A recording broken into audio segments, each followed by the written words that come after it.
ರಾಜ್ಯದ 7 ಜಿಲ್ಲೆಗಳಲ್ಲಿಂದು ಲೋಕಾಯುಕ್ತ ದಾಳಿ ನಡೆದಿದೆ. ಬೆಳಗಾವಿ, ಬಾಗಲಕೋಟೆ, ಬಳ್ಳಾರಿ, ದಾವಣಗೆರೆ, ಉಡುಪಿ, ಗದಗ, ಧಾರವಾಡ ಜಿಲ್ಲೆಗಳಲ್ಲಿ ಭ್ರಷ್ಟರಿಗೆ ಬಿಸಿ ಮುಟ್ಟಿಸಿದೆ.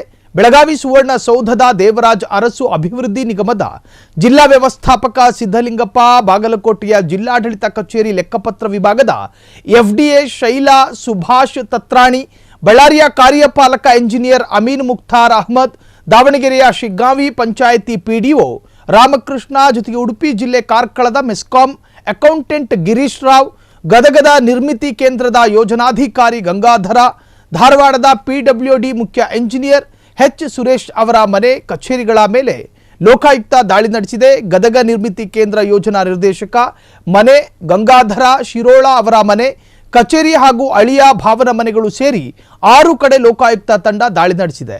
ಗದಗ ನಗರದ ಅಳಿಯ ವಿಜಯ ಎಳಮೇಲಿ, ಭಾವ ನಾಗರಾಜ್ ಅಕ್ಕಿ ಅವರ ಮನೆ ಮೇಲೂ, ವಿಜಯನಗರ ಜಿಲ್ಲೆಯ ಹೂವಿನ ಹಡಗಲಿ ಹಾಗೂ ಹಾವೇರಿ ಜಿಲ್ಲೆಯಲ್ಲಿ ಸಂಬಂಧಿಕರ ಮನೆ ಮೇಲೆ ಲೋಕಾಯುಕ್ತ ಎಸ್ಪಿ ಹನುಮಂತರಾಯ, ಡಿವೈಎಸ್ಪಿ ವಿಜಯ್ ಬಿರಾದರ ನೇತೃತ್ವದಲ್ಲಿ ದಾಳಿ ನಡೆಸಲಾಗಿದೆ.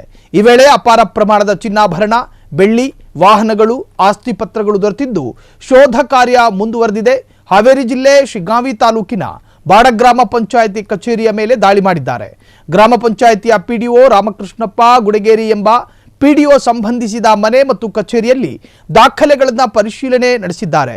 ಇದೇ ವೇಳೆ ಬಳ್ಳಾರಿ, ಉಡುಪಿ, ದಾವಣಗೆರೆ ಜಿಲ್ಲೆಗಳಲ್ಲೂ ಕೂಡ ಭ್ರಷ್ಟ ಅಧಿಕಾರಿಗಳ ಮನೆ ಕಚೇರಿಗಳ ಮೇಲೆ ದಾಳಿ ನಡೆದಿದ್ದು ಅಪಾರ ಪ್ರಮಾಣದ ಚಿನ್ನಾಭರಣ, ಅಕ್ರಮ ಆಸ್ತಿ ಹಾಗೂ ಮಹತ್ವದ ದಾಖಲೆಗಳು ಪತ್ತೆಯಾಗಿದೆ ಎಂದು ಲೋಕಾಯುಕ್ತ ಮೂಲಗಳು ತಿಳಿಸಿದೆ. ಕ್ಷಣ ಕ್ಷಣದ ಸುದ್ದಿಗಳಿಗಾಗಿ ಫ್ರೀಡಂ ಟಿವಿ ಸಬ್ಸ್ಕ್ರೈಬ್ ಮಾಡಿ, ಲೈಕ್ ಮಾಡಿ ಹಾಗೂ ಫಾಲೋ ಮಾಡಿ.